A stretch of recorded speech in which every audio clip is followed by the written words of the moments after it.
스마트폰 쓰다 보면 화면 상단에 자꾸 뜨는 되게 귀찮은 알림 하나 있잖아요. 아, 그 새로운 소프트웨어 업데이트가 있습니다. 그거요. 네, 맞아요. 보통 우리는 그 알림을 무시하고 나중에 하기를 누르거든요. 지금 당장 폰 쓰는데 아무 문제가 없고 또 업데이트하려면 시간도 엄청 걸리고 무엇보다 기존 인터페이스가 익숙하니까요. 그렇죠. 굳이 바꿀 이유를 못 느끼는 거죠. 그런데 그래도 어느 날 자고 일어났는데 강제로 메이저 업데이트가 진행되어 버리면 어떨까요?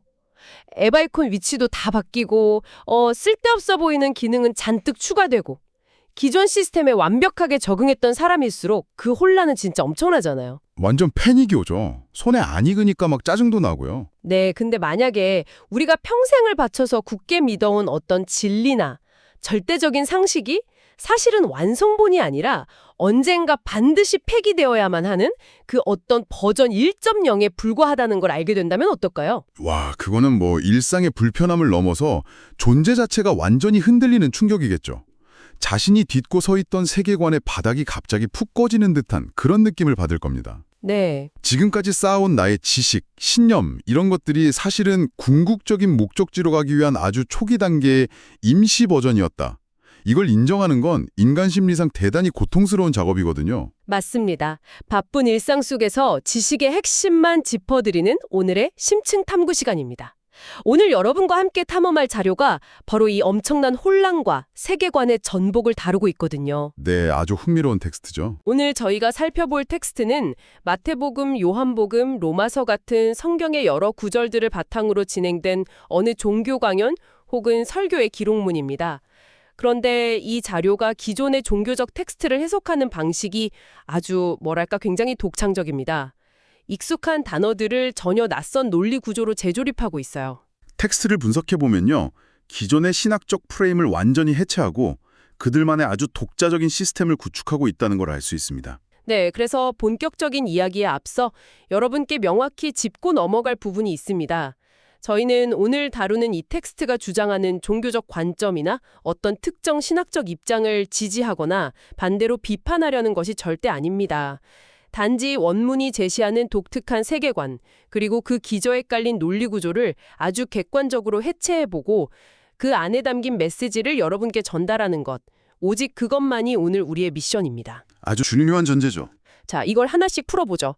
텍스트를 보면 가장 먼저 마태복음 10장에 나오는 참새 2마리 비유가 등장합니다. 네, 그 유명한 구절이죠. 보통 이 참새 비유는 하나님이 참새 한 마리도 허투루 떨어뜨리지 않으신다. 이런 식의 신의 섬세한 돌보심을 뜻하는 구절로 대중에게 알려져 있지 않습니까? 맞습니다. 그런데 이 강연의 화자는 그 익숙한 해석을 완전 첫 단추부터 뒤집어 버립니다. 오, 어떻게 뒤집나요? 이 텍스트의 세계관을 이해하려면 가장 먼저 인간의 구원을 육신의 구원과 영혼의 구원 이렇게 쪼개는 명확한 이분법적 전제를 파악해야 하거든요. 화자는 그 마태복음 10장의 춤새 2마리가 한 아사리온에 팔린다는 구절에서 참새를 하늘을 나는 진짜 물리적인 새가 아니라 새가 아니라면요. 바로 2가지 종류의 믿음 체계를 상징하는 메타포로 해석합니다. 잠깐만요. 참새 2마리가 각각 다른 믿음의 종류를 의미한다고요? 이들의 논리에 따르면 그렇습니다. 첫 번째 참새는 태어나서 예수님을 믿고 육신의 죄만 사함받는다는 믿음의 단계를 상징해요. 텍스트는 이를 첫 번째 구원이라고 부릅니다. 아, 첫 번째 새가 첫 번째 구원이군요. 네, 반면에 2번째 참새는 7째 날에 성령, 그러니까 그리스도로 말미암아 거룩한 영혼으로 다시 태어난다는 믿음, 즉 2번째 구원을 상징합니다. 여기서 한 가지 확실히 짚고 가야 할 용어가 있네요. 방금 7째 날이라고 하셨는데 보통 7째 날이라고 하면 주말이나 안식일 같은 특정한 요일을 떠올리기 쉽잖아요. 이 텍스트에서 말하는 7째 날은 정확히 어떤 의미입니까? 토요일을 말하는 건가요? 아주 중요한 지적입니다. 여기서 말하는 7째 날은 달력에 적힌 토요일이나 일요일을 물리적으로 의미하는 게 아닙니다. 아, 달력이 아니군요. 네, 이 텍스트의 신학적 프레임 안에서 7째 날은 하나님의 창조 사역이 완성되는 어떤 메타포적 시간표입니다. 즉 인간의 영혼이 완전히 구원받아서 영적인 안식을 누리게 되는 그 궁극적인 완성의 시대를 뜻하는 일종의 신학적 암호에 가깝습니다. 아하, 그러니까 물리적인 시간이 아니라 영적인 진화의 마지막 단계를 의미하는 거네요. 서두에 제가 들었던 소프트웨어 비유를 가져오자면 많은 사람들이 버전 1.0인 육신의 구원에 머물러 있는데 궁극적인 최종 업데이트 목표는 버전 2.0인 일곱째 날의 영원 구원으로 넘어가는 것이라고 텍스트는 말하고 있군요. 정확한 비유입니다. 우리가 폰 업데이트 하듯이 그냥 가만히 있으면 자동으로 업데이트가 됩니까? 여기서 흥미로운 점은요. 화자가 그 메커니즘을 로마서 1장 17절에 믿음으로 믿음에 이르게 한다는 구절을 빌려서 설명한다는 겁니다. 믿음에서 믿음으로요? 네, 이 진화의 과정이 인간 스스로의 노력으로 되는 게 아니라는 주장이에요. 하나님이 인간을 단순히 첫 번째 단계, 즉 고작 육적 믿음의 자리에 머물도록 내버려두지 않으신다는 거죠. 그럼 어떻게 하시나요? 결국 특정한 때가 되면 성령으로 낳은 그리스도의 복음, 즉 아까 말씀하신 버전 2.0의 메시지를 듣게 만드심으로써 사람들을 다음 단계의 영적 믿음으로 강제로 견인해 가신다는 논리입니다. 와, 억지로 끌고 가신다는 거네요? 그렇죠. 그래서 두 마리 참새가 한 아사리온에 팔린다는 건 결국 이 두 가지 믿음의 과정이 하나의 거대한 구원이라는 동전의 양면처럼 묶여 있다는 뜻으로 해석하는 겁니다. 와, 그 익숙한 성경 구절을 완전히 새로운 세계관의 퍼즐 조각으로 싹 맞춰버리네요. 그렇다면 여기서 필연적으로 드는 의문이 있습니다. 우리가 스마트폰 업데이트도 끝까지 안 하고 버티는 사람들 있잖아요. 맞아요. 빨간 줄 떠 있어도 무시하는 분들 있죠. 네, 만약 누군가가 나는 그냥 지금 이 첫 번째 구원, 버전 1.0으로 충분히 마음이 편하네. 굳이 복잡하고 낯선 버전 2.0으로 업데이트 안 할래. 라고 고집한다면 어떻게 되나요? 텍스트에서는 첫 번째 버전에 머무르는 걸 왜 그렇게 극도로 경계하는 겁니까? 그 위험성을 경고하기 위해서 화자가 동원하는 아주 강력한 시각적 장치가 있습니다. 바로 구약 성경에 등장하는 이스라엘 백성들의 광야 생활을 우리의 거울로 삼아야 한다는 고린도전서 10장의 인용입니다. 아, 거울이요. 이집트를 탈출해서 약속의 땅으로 가던 그 모세와 이스라엘 백성들 이야기 말씀하시는 거죠? 맞습니다. 텍스트는 이 역사적 서사를 말세를 사는 사람들을 위한 일종의 섬뜩한 경고장으로 재해석합니다. 이스라엘 백성들은 이집트의 노예 생활에서 벗어났다는 사실 하나만으로 자신들이 완전히 구원받았다고 착각을 했어요. 아, 착각을요? 네. 그래서 광야에서 세상의 악을 즐기고 육적인 쾌락에 빠져 살았죠.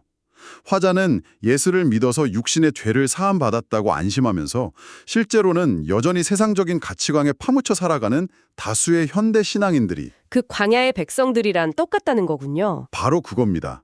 사막에서 말라 죽어간 이스라엘 백성들과 그들이 완벽하게 겹친다고 주장을 하는 거죠. 그러니까 이집트를 탈출한 건 겨우 출발선을 넘은 것뿐인데 사람들은 그게 결승선인 줄 알고 막 파티를 열다가 영적인 광야에서 길을 잃고 헤매며 끝난다는 거네요. 네, 그 상황을 단적으로 보여주는 핵심 구절이 바로 히브리서 10전 9절입니다. 어떤 구절이죠? 첫 것을 패하심은 둘째 것을 세우려 하심이라. 강연자는 이 구절을 아까 나누었던 두 가지 구원에 정확하게 대입합니다. 하나님은 육체의 죄사함이라는 첫째 것, 즉 버전 1.0을 영원히 유지하시는 게 아닙니다. 궁극적으로 그것을 과감히 폐지해버리시고 영혼구원이라는 둘째 것, 버전 2.0을 새롭게 세우려 하신다는 강력한 논리죠. 여기서 정말 흥미로워지는 부분인데요. 제가 여기서 꼭 짚고 넘어가고 싶은 게 있습니다.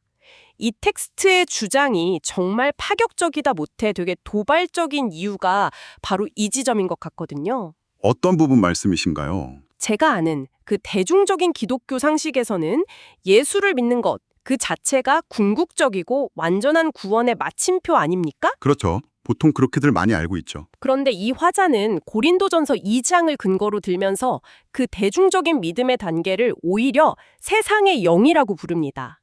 반면에 그리스도를 통한 영혼 구원만이 참된 하나님께로 온 영이라고 아예 선을 그어버리고 있어요. 완전히 이분법으로 나누는 거죠. 수천 년간 내려온 거대한 종교의 주류 상식을 향해서 너희가 믿는 건 불완전할 뿐만 아니라 심지어 세상의 영이다 라고 공격을 하는 건데 도대체 무슨 근거로 이렇게 배타적이고 묵직한 돌직구를 던지는 건가요? 그 돌직구의 핵심적인 근거는 바로 보증의 차이에 있습니다. 보증이요? 네, 일종의 계약서에 찍힌 완벽한 개런티 유무라고 보시면 됩니다.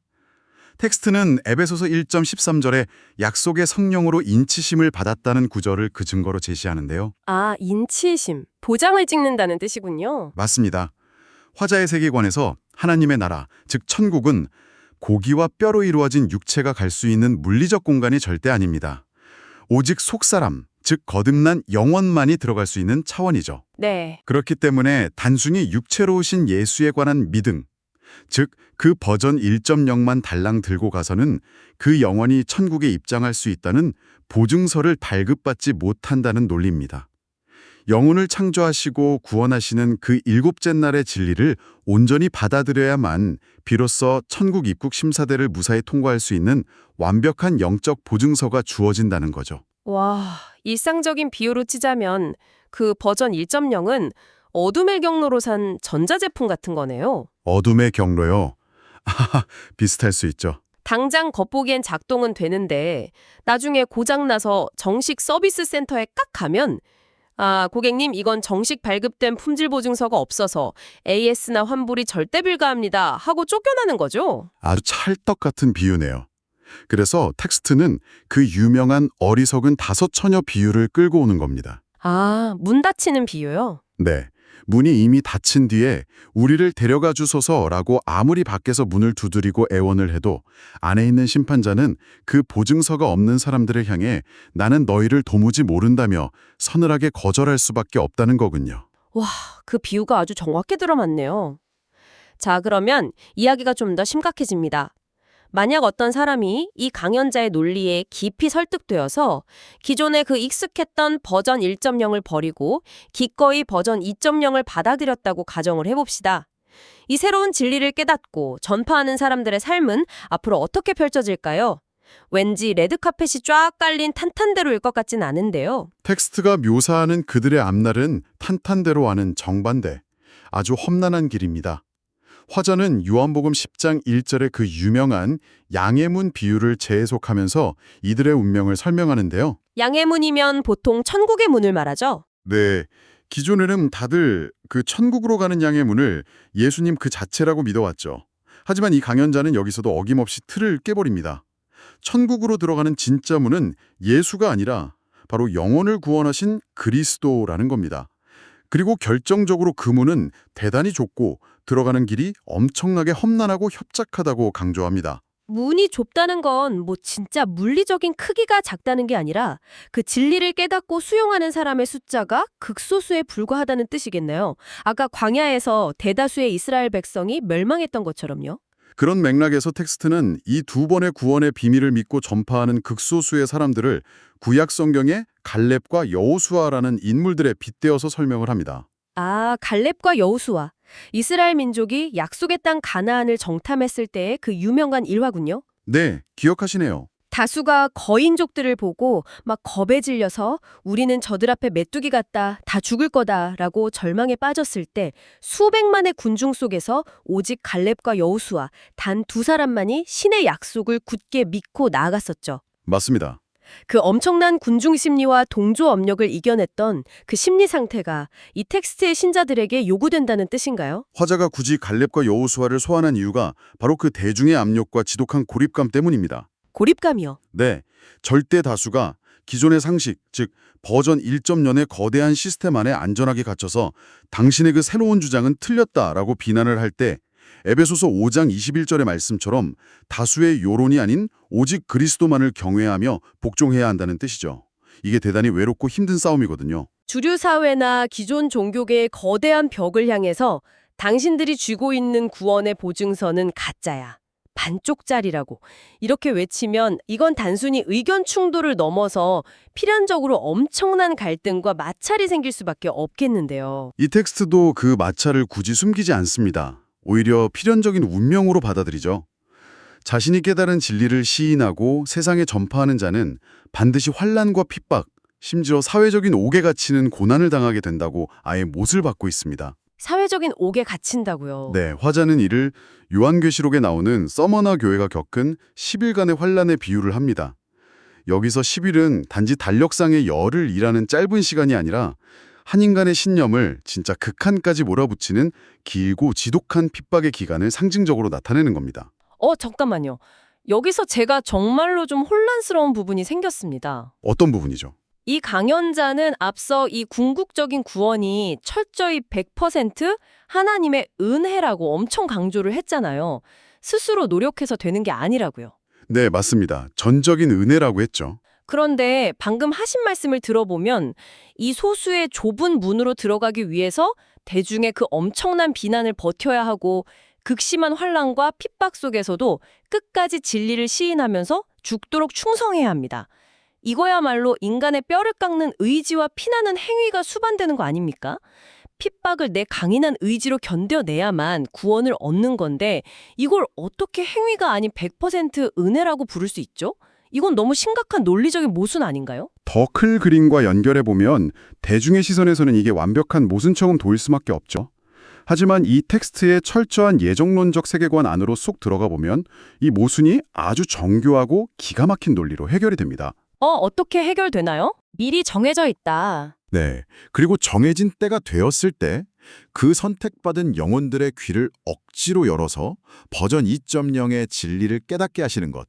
그 첫 번째 메커니즘 자체가 이미 전적인 하나님의 주권적 은혜라는 겁니다. 아, 그러니까 내가 내 똑똑한 의지로 진리를 깨달은 게 아니라 은혜가 나를 찾아와서 내 눈과 귀를 강제로 팍 열어버렸다는 거군요. 그렇죠. 그리고 거기서 한 발 더 나아갑니다. 은혜로 눈과 귀가 팍 열려서 진짜 진리가 무엇인지 너무나 확실하게 보게 된 사람은 그 진리를 도저히 스스로 부정할 수가 없게 됩니다. 부정할 수가 없다고요? 네. 비유를 하나 들어볼게요. 컬러 TV를 살면서 한 번도 본 적 없는 흑백 TV 시청자에게 누군가 강제로 엄청 선명한 컬러 화면을 보여준 겁니다. 와, 세상이 총천연색이라는 걸 이미 알아버린 사람은 아무리 옆에서 사람들이 흑백이 진짜라고 우기고 때리고 막 핍박을 해도 아니야, 세상은 컬러야 라고 말할 수밖에 없는 상태가 이미 되어버린 거죠. 와, 세상에 기가 막힌 비유네요. 컬러를 한번 봐버렸으니 흑백이라고 거짓말을 할 수가 없는 거군요. 그러니까 핍박을 견디는 그 대단해 보이는 인내심조차 나의 훌륭한 인내심이나 의지적인 행위가 아니라 진리를 억지로 보게 만들어버린 그 압도적인 은혜의 결과물이라는 뜻이군요. 바로 그 지점이 이 텍스트가 가진 철학적 깊이입니다. 핍박과 환난은 구원을 억지로 얻어내기 위한 조건이나 행위가 절대 아닙니다. 내가 은혜를 받아서 진짜 진리를 깨달아 버렸기 때문에 세상과 부딪히면서 발생할 수밖에 없는 필연적인 증명이 되는 셈이죠. 은혜가 먼저 임했기 때문에 이 좁고 고통스러운 문으로 기꺼이 혹은 어쩔 수 없이 걸어 들어갈 수 있다는 아주 강력한 역설입니다. 와, 진짜 그렇군요.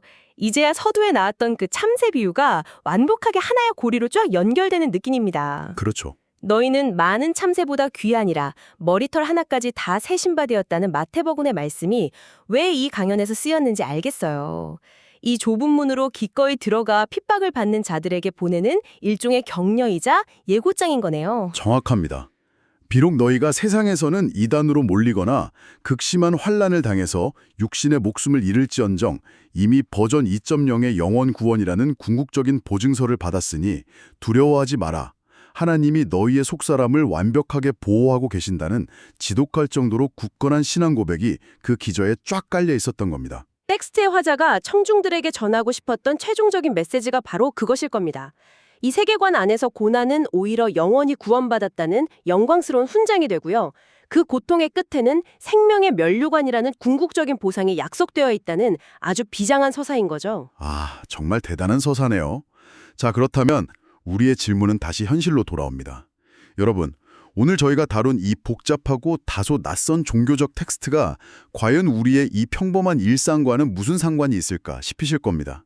난 종교도 없는데 이걸 굳이 왜 알아야 하지? 라고 생각하실 수도 있고요. 충분히 그렇게 생각하실 수 있죠. 하지만 이 텍스트가 보여주는 인간의 사고방식 그리고 앓을 대하는 태도는 종교의 틀을 완전히 벗겨내고 보아도 대단히 흥미롭고 묵직한 시사점을 던져줍니다. 네. 이 텍스트를 관통하는 가장 중요한 키워드는 결국 안주함에 대한 강력한 경고라고 볼 수 있습니다. 안주함에 대한 경고요? 네, 아까 광야에 멈춰섰던 이스라엘 백성들처럼 자신이 이미 다 이루었다. 지금 내가 알고 있는 것만이 이 세상의 전부라고 굳게 믿는 그 오만함을 질타하고 있죠. 첫 번째 것에 편안하게 안주해서 두 번째 차원의 더 깊은 세계를 전혀 보지 못하는 인간의 몽목적인 속성을 아주 날카롭게 해부하고 있는 겁니다. 맞습니다. 수천 년간 수많은 대중이 절대 진리라고 믿어온 거대한 시스템, 그 버전 1.0의 세계관 속에 안전하게 머무르기를 거부하는 사람들이 있습니다. 그들은 극심한 반발과 사회적인 고립, 심지어 핍박을 감수하면서까지 자신이 새롭게 깨달은 더 깊은 차원의 진리, 그 버전 2.0을 향해 뚜벅뚜벅 나아갑니다. 예수와 그리스도를 분리하고 육신의 죄사함과 영혼의 구원을 나누며 오직 은혜로 주어지는 그 진리를 고난 속에서도 시인하겠다는 한 인간의 강렬한 신념 체계를 오늘 이 텍스트를 통해 엿볼 수 있었습니다. 참 많은 걸 생각하게 하죠. 네, 오늘 우리가 탐구한 이 자료는 지난 2000년간 다수가 너무나도 당연하게 여겨온 기독교적 믿음조차 사실은 언젠가 폐기되어야 할 불완전한 첫 번째 것일 수 있다고 경고를 했습니다. 여기서 우리는 이 종교적 논리를 거울 삼아서 우리 스스로의 삶의 영역으로 화살을 싹 돌려 질문을 하나 던져보게 됩니다. 여러분이 지금 인생을 살아가며 가장 절대적인 진리나 절대 흔들리지 않은 상식이라고 굳게 쥐고 있는 가치관들이 있으신가요? 네. 혹시 그것들도 궁극적인 목적지로 가기 위한 하나의 중간 기착지에 불과하거나 언젠가 철저히 부서지고 업데이트되어야 할 버전 1.0은 아닐까요? 스스로의 삶을 끝없이 의심해 보는 것, 내가 틀렸을 수도 있음을 쿨하게 인정하고 고통스럽더라도 기꺼이 새로운 시스템 업데이트를 받아들일 준비를 하는 것. 어쩌면 그것이 인간이 할 수 있는 진짜 배움과 진화의 시작일지도 모릅니다. 이 도발적이고 불편한 질문을 여러분의 마음에 남겨두며 오늘의 심층 탐구를 마칩니다.